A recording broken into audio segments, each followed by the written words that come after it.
कहते हैं कि अगर पत्नी कम उम्र हो तो उसकी सोच को बदलना और उसके व्यक्तित्व को अपनी पसंद के मुताबिक ढालना मर्द के लिए आसान होता है, इसलिए मर्द कम उम्र औरतों को पसंद करते हैं। मेरी पत्नी की उम्र भी बहुत ही मुश्किल से 17 साल थी। मैंने जब उसे पहली बार देखा था तो देखते ही दिल दे बैठा था। वह किसी बच्चे से भी ज़्यादा मासूम थी, जबकि उसकी आंखों से झील सी गहराई थी। मैंने उसके घर रिश्ता भेजा तो उसके माँ बाप ने अजीब बात कर दी। माँ बाप अपने बच्चों की बुराई इस तरह बयान नहीं करते, लेकिन चंद प्रकाश की ईमानदारी मुझे पसंद आई थी। उन्होंने साफ कह दिया, बेटा मैं तुम्हें रोशनी का रिश्ता देने में इनकार तो नहीं कर रहा, लेकिन मेरी बेटी को सजने संवरने की आदत नहीं है। ये अक्सर जिद करने लग जाती है, फिर उसकी जिद को पूरा करना ही पड़ता है, वरना ना ये खाना खाती ना कोई बात करती। थोड़ी नक चढ़ी है, अभी घर के काम भी सही से नहीं आते। अगर इस उम्र में उसकी शादी कर दूंगा तो ये और भी ज़्यादा जिद्दी हो जाएगी। इससे अच्छा है तुम चंद साल इंतज़ार कर लो, क्योंकि तुम इसे बर्दाश्त नहीं कर पाओगे। चंद प्रकाश साहब जानते थे कि मैं उनकी बेटी को किस कदर पसंद करता हूँ। मैंने उन्हें यकीन दिलाया कि मुझे इस बात की कोई परवाह नहीं है, मैं अपनी पत्नी की पसंद अपने मुताबिक खुद ही बदल लूँगा। मेरे कहने के बाद ये रिश्ता मंजूर कर लिया गया। विदाई अगले साल तय की गई। मैंने बड़ी मुश्किल से दिन गिन कर उस दिन का इंतज़ार किया जब रोशनी मेरी दुल्हन बनकर मेरे घर के आंगन में उतरी। मैं उसकी खूबसूरती देखकर खो गया था। अब वे और भी ज़्यादा हसीन हो गई थी, मगर उसकी आंखों में अजीब सी वीरानी थी। वे बार बार अपनी शादी के जोड़े को हाथ लगा कर देखती, जैसे उसे यकीन नहीं ना आ रहा हो। मुँह दिखाई में मैंने उसे सोने के जेवरात दिए, जिन्हें पहनकर उसने एक बार भी ना देखा। मुझे अपनी मोहब्बत ही काफ़ी है, मैं इन जेवरात भी प्रभावित नहीं होती।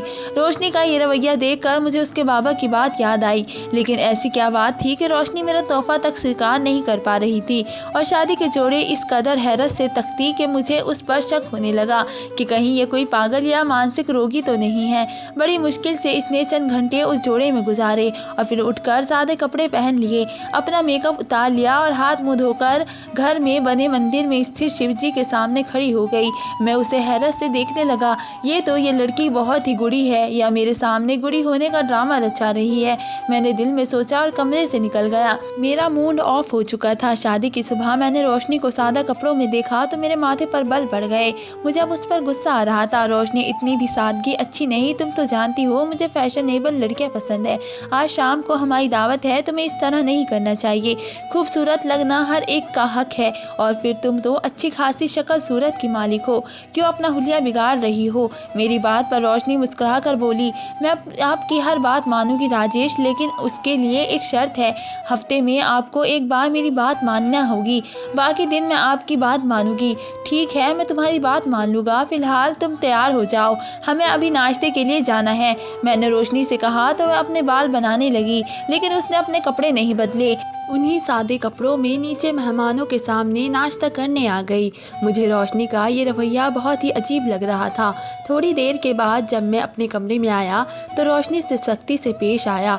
देखो रोशनी, मुझे मेरी मर्जी से चलने वाली औरत पसंद है। अगर तुम ऐसा कर सकती हो तो करो, वरना क्या? रोशनी ने हैरत से पूछा। वरना फिर मैं तुम्हें मेरी ही माननी पड़ेगी।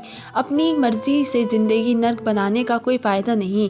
ख़ानदान वाले क्या सोचेंगे कि मेरी पत्नी को कपड़े पहनने का ढंग नहीं आता। आपको खानदान वालों की फिक्र है, और मैंने आपसे कहा तो था आप मेरी एक शर्त मान ले, मैं आपकी हर बात मानूंगी। बोलो क्या शर्त है तुम्हारी? मैंने तंग आकर शर्त को कहा तो ये है कि हर रविवार की सुबह आप मुझे मेरे मायके के करीब स्थित शिव जी के मंदिर लेकर जाएगी। इस मंदिर में मैं आती जाती रहती थी, वहाँ जाकर मुझे बड़ा सुकून मिलता है। मैं चाहूँगी कि आप भले ही मुझे मायके ना लेकर जाए, लेकिन मुझे वहाँ ज़रूर ले जाए जहाँ मैंने अपनी ज़िंदगी के कई दिन और रातें रोते हुए गुजारे हैं। मुझे उस जगह से मोहब्बत है, मैं वहाँ जाना चाहती हूँ। मेरी पत्नी की बात सुनकर मुझे अजीब सा लगा। मैं उसे इतनी दूर मंदिर में लेकर नहीं जाना चाहता था, लेकिन 2-3 दिनों में उसने मेरी बात ना मानकर साबित कर दिया कि वह बगैर अपनी शर्त मनवाए मेरी कोई बात नहीं मानेगी। आखिर मैंने उसकी शर्त स्वीकार कर ली और उससे कहा, तुम रविवार तक जितने दिन बाकी है उनमें अपने आप को सजा सवा कर रखो और मेहमानों से इज्जत से पेश आओ। मैं तुम्हारे लिए लिए जो हो सके वो करूँगा। तुम्हें मंदिर में लेकर जाऊँगा, जहाँ कहोगी तुम्हारे साथ चलूँगा। रोशनी मेरी बात सुनकर खुश हो गई और फिर रविवार आते हुए कुछ देर नहीं लगी। उसने अपना वादा पूरा किया था, मेहमानों से अच्छे तरीके से मिली, कपड़े भी अच्छे पहने और अब मसला मंदिर में जाने का था। जैसे ही शनिवार की रात आई तो रोशनी ने मुझसे कहा कि हम सुबह 3 बजे यहाँ से निकलेंगे, मगर मैं बहुत थका हुआ था। काफ़ी समझाने पर भी वो ना मानी। मैंने उससे कहा कि मैं तुम्हें सुबह पास ही के ही मंदिर में ले जाऊँगा, वो भी शिव जी का बहुत जाना माना मंदिर है। मगर रोशनी ने जिद लगा ली कि वो जाएगी तो सिर्फ वहीं जाएगी। मैंने कहा ठीक है, तुम तैयार रहना। थोड़ी देर सोए थे कि सुबह के 2:30 बज गए और फिर मैं उठकर बाथरूम में फ्रेश होने चला गया। लेकिन जैसे ही बाथरूम से निकला तो रोशनी दुल्हन बनी शीशे के सामने खड़ी थी। दुल्हन बन के भी बहुत ही खूबसूरत लग रही थी। उसने चेहरे पर किसी किस्म का मेकअप नहीं लगाया था। ऐसा लग रहा था जैसे आज ही रोशनी की शादी हुई है। रोशनी, तुमने ये शादी का जोड़ा क्यों पहन रखा है? मैंने हैरत से उसे देखा और पूछा। आपने तो कहा था आप मेरी हर बात और हर शर्त मानेंगे, वह भी कोई सवाल जवाब किए बिना। उससे मुझसे मेरा वादा याद दिलाया, लेकिन मैंने तुम्हें ये तो नहीं कहा था कि तुम हमारी शादी का जोड़ा पहन कर कहीं जाओ। मैं तुमसे सवाल भी ना करूं। मैं और कहीं नहीं जा रहा हूँ राजेश, सिर्फ और सिर्फ अपने घर के करीब वाले मंदिर में ही तो जा रही हूँ। मुझे वहाँ कुछ ज़रूरी काम है, ऐसी और कोई बात नहीं है जिस पर आपको परेशानी हो। शादी का जोड़ा मेरे दिल के बहुत ही करीब है, बस इसलिए पहना है। मैंने और कोई सवाल नहीं किया और थोड़ी ही देर में हम गाड़ी में बैठे। मेरी पत्नी बहुत ही खूबसूरत लग रही थी, लेकिन मुझे समझ नहीं आ रहा था कि वह घर में मेरे लिए सस्ती सवरती नहीं, उस मंदिर में इस कदर तैयार होकर दुल्हन बनकर वो क्यों जा रही थी। रास्ते में हमने कोई बात नहीं की। जब मंदिर के पास पहुँचे तो मेरी पत्नी कहने लगी, आप यहीं रुकिए पर गाड़ी में मेरा इंतज़ार करें, मैं बस थोड़ी ही देर में आती हूँ। ये कहकर वह मंदिर के अंदर जाने लगी। रोशनी को देखकर एक आदमी उसकी तरफ लपका और फिर वो दोनों साथ साथ मंदिर के अंदर वाले कमरे में चले गए।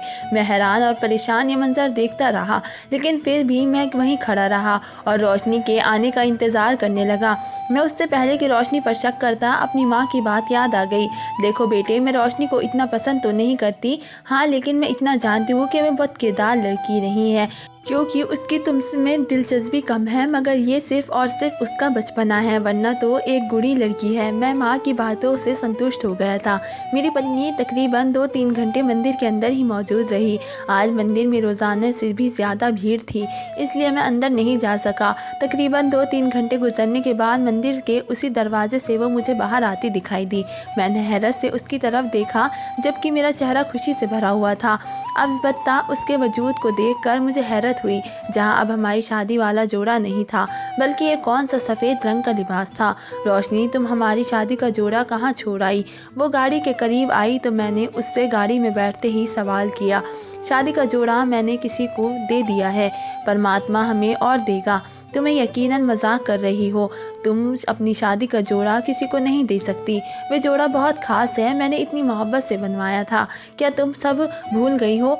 मैंने रोशनी को याद दिलाने की कोशिश की, मगर उसने मेरी किसी बात का यकीन नहीं किया और किसी बात पर कोई असर नहीं किया। कहने लगी, मैंने कोई गलत काम नहीं किया, मैंने अपना ये जोड़ा एक सहेली को दे दिया है, वह अपनी शादी पर निपटा कर वापस दे देगी। रोशनी की इस बात पर मुझे शक सा हुआ था। मैंने रोशनी को वहीं बैठने को कहा और खुद गाड़ी से उतरकर मंदिर में मौजूद एक ऐसे शख्स के पास पहुंचा जो तकरीबन 2 घंटे से वहीं बैठा आते जाते लोगों को देख रहा था। इससे पहले 2-3 बार उसकी नज़र मुझ पर भी पड़ चुकी थी। वह जानता था कि मैं गाड़ी में किसी का इंतज़ार कर रहा हूँ। मैंने उसे सारी हकीकत बताकर पूछा कि क्या तुमने किसी दुल्हन बनी औरत को यहाँ से अंदर जाते देखा है? खुशकिस्मती से वो मेरी पत्नी को पहले ही से जानता था, लेकिन उसने ज़्यादा कुछ बताने से इनकार कर दिया। कहने लगा, रोशनी ने मुझे मना किया था कि मैं इस बारे में किसी को ना बताऊं। अब तुम मुझे ज़बरदस्ती ये नहीं कह सकते हो कि मैं तुम्हें उसके बारे में क्यों ना बताऊं, और अगर वह तुम्हारी पत्नी है तो उससे खुद संभालो, मैं तुम्हारी मदद नहीं कर सकता। बूढ़े का टका सा जवाब सुनकर मैं वापसी गाड़ी में आकर बैठ गया। ये तो सब लोग रोशनी को जानते थे, लेकिन किस वजह से ये मैं नहीं जानता था। बहरहाल मंदिर से आने के बाद रोशनी बहुत ही खुश थी। वे घर आई तो कहने लगी, आज आपने मेरी ख्वाहिश पूरी कर दी। मुझे इतने दिनों के बाद वो सुकून मिला जो मैं सोच भी नहीं सकती थी। बस आपसे एक दफ़ा अनुरोध और करूँगी, उसके बाद भले आप मुझे अपनी नौकरानी बना कर रखें। मैं आपसे कुछ न मांगूंगी, ना ही किसी बात पर कोई एतराज़ करूँगी। एकदम उसका व्यवहार बदल गया था, जो मुझे पहले जैसे किसी शक में डाल रहा था। अच्छा बोलो, क्या बात है? मैंने नरमी से पूछा तो रोशनी की फरमाइश सुनकर मेरे कानों से धुआं निकलने लगा। उसने शादी का जोड़ा लेने की फरमाइश की थी। मुझे तो अब ये पूरी दाल ही काली लग रही थी। दाल में काला तो बहुत छोटी बात है। बहरहाल अपनी कम उम्र पत्नी को संभालना कोई बड़ी बात नहीं थी। मैंने सोच लिया था कि मैं अपनी पत्नी का पीछा करूँगा। पूरी छानबीन के बाद ही उस पर कोई शक की बात होगी। मुझे बिना कोई जाने कोई बात नहीं करनी थी। अगले दिन मैंने पत्नी को वो जोड़ा दिलवा दिया जिसकी उसे जिद की थी, और दुल्हन बनकर वो बहुत ही खूबसूरत लग रही थी। लेकिन अब की बार उसने वह जोड़ा पहना नहीं था, बल्कि उसे उतार कर एक अच्छे से बैग में रख दिया और मुझसे कहने लगी, हम चले, काफ़ी देर हो गई है। मैं रोशनी को लेकर मंदिर पर तो चला गया, लेकिन इस बार मैंने ठान ली कि उसकी व्यक्ति को ढूंढ कर निकाल लूँगा जिससे रोशनी मिलने, बातें करने या फिर ये जोड़ा दिखाने आती है, क्योंकि कोई तो था जो उसकी ज़िंदगी में था, वरना रोशनी अपने पति को नज़रअंदाज करके शादी का जोड़ा पहनकर मंदिर में क्यों आती।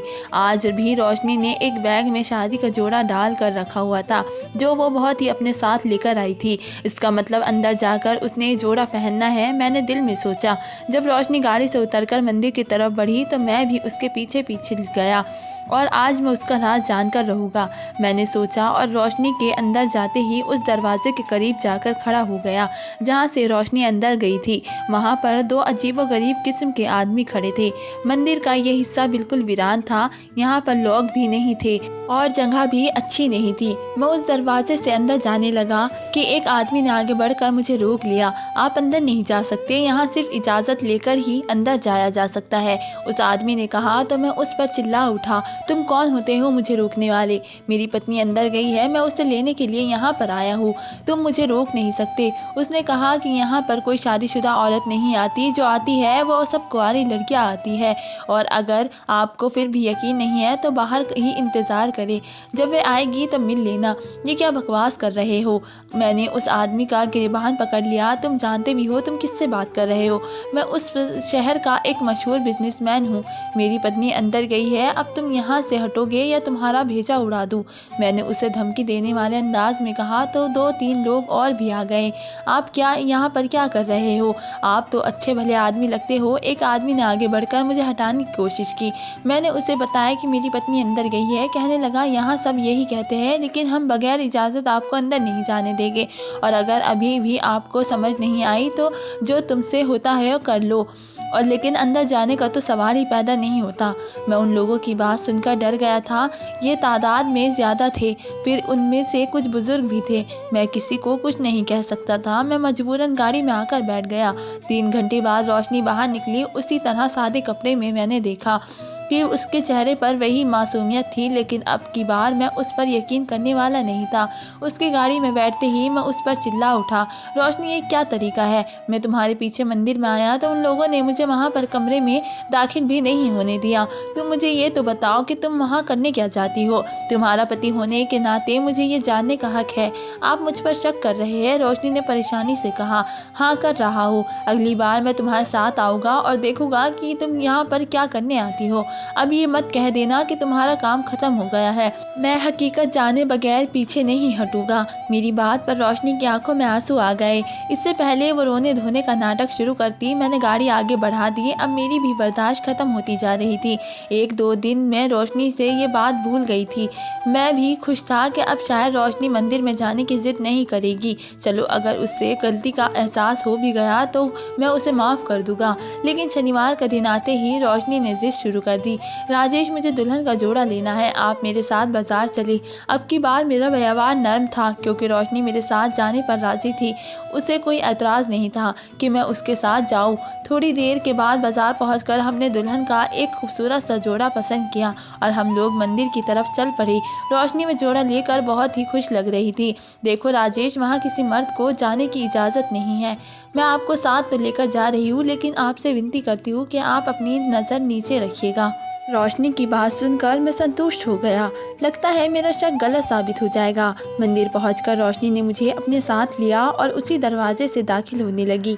उसने उन लोगों को बताया कि मैं उसका पति हूँ। उस गार्ड ने जो पहली बार मुझसे बदतमीजी कर रहा था, मुझसे माफ़ी मांगी और कहने लगा, मैं जानता नहीं था कि आप रोशनी जी के पति हैं, मुझे माफ़ कर दीजिए। रोशनी की उन लोगों से बहुत ही इज्जत थी। मंदिर में तकरीबन हर कोई ही उसे जानता था। हम एक कमरे में पहुँचे जहाँ पर कोई नहीं था। रोशनी ने ईश्वर से प्रार्थना की और फिर बाद में बोलते हुए ईश्वर का धन्यवाद किया। मैं उसे देखकर हैरान हो रहा था कि अगर प्रार्थना ही करनी थी तो घर पर ही कर लेती, यहाँ आकर ये सब करने की क्या ज़रूरत थी। खैर, उसी दौरान वही आदमी जिससे पिछली बार मैंने रोशनी के बारे में पूछा था, कमरे पर दस्तक देने लगा। रोशनी जी बाहर आ जाए। मुझे रोशनी की बात पर सख्त गुस्सा आया। उसने तो कहा था यहाँ कोई मर्द नहीं होता, लेकिन ये आदमी तो बड़े खुले अंदाज में रोशनी से बात कर रहा था। इससे पहले कि मैं कुछ कहता, रोशनी ने प्रार्थना पूरी की और उस बूढ़े से कहने लगी, आप जाए, मैं थोड़ी देर में आती हूँ। रोशनी ने अपने साथ लाया शादी का जोड़ा खोला और उस पर लगे धागे उस अलग किए और फिर मुझे साथ लेकर दूसरे कमरे में आ गई। मैंने देखा यहाँ काफ़ी सारी खूबसूरत और कम उम्र लड़कियाँ थीं, जबकि उनमें से एक दो लड़कियाँ और भी मौजूद थीं जिन्होंने शादी के जोड़े पहन रखे थे। मुझे देखते ही सबने अपने सरों पर दुपट्टे रख लिए। रोशनी ने उन्हें बताया कि ये मेरे पति है। लड़कियों ने मुझे इज्जत से नमस्कार किया और कहने लगी, आपकी वजह से हम सबके घरों में खुशियां हैं, ऊपर वाला आपकी खुशियों को सलामत रखे। मैं ये सब देखकर हैरान हो रहा था। थोड़ी ही देर में एक आदमी आया जिसने कहा कि सब लड़कियां तैयार है, पंडित जी शादी कराने आ रहे हैं। इतने में एक पंडित जी 3-4 लोगों के साथ कमरे में दाखिल हुए। रोशनी भी बाकी लड़कियों में समेट कर बैठ गई। पंडित जी ने मंत्रों का जाप करना शुरू किया। बारी बारी सब लड़कियों के फेरे हो गए। फिर रोशनी ने उन सब लड़कियों का मुंह मीठा करवाया। वो 3 लड़के जिनकी शादी हुई थी बार बार रोशनी का धन्यवाद कर रहे थे।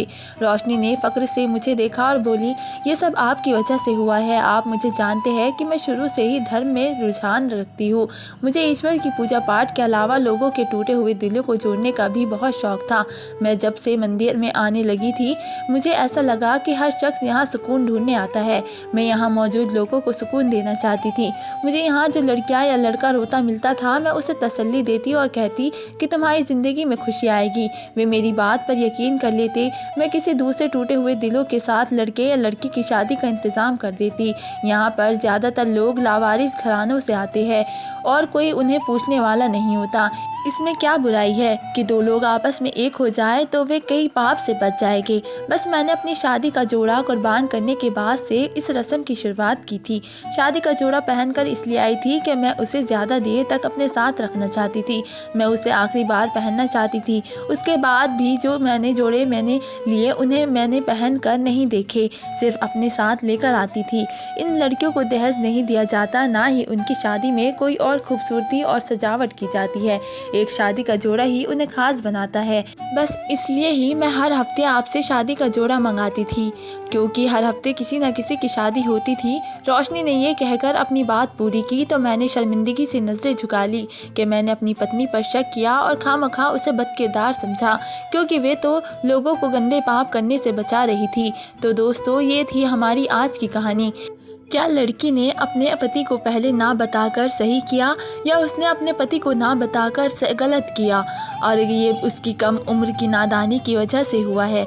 मेरा मानना तो है कि उसे पहले ही बता देना चाहिए था। शायद कोई भी इस नेक काम को करने से ना रोकता।